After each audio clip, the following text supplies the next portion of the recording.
दिन दरवर्षी 27 फेब्रुवारी रोजी महाराष्ट्र ज्येष्ठ कवी विष्णू वामन शिरवाडकर उर्फ कुसुमाग्रज यांच्या जन्मदिवशी साजरा करण्यात येतो.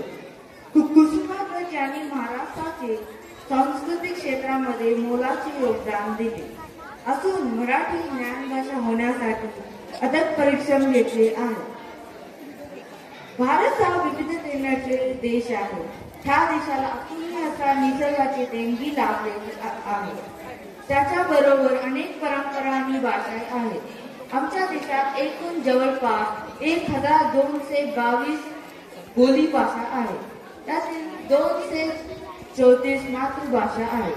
येथे दर 5 महिन्यावर लोकांची राहणीमान आणि भाषा बदलतो. प्रत्येकाला आई वडिलांचे अभिमान असतो, तसेच भाषांतही असतो.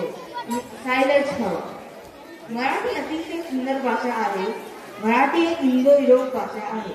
मुख्यतः महाराष्ट्र व गोवाच्या भागात बोलली जाते.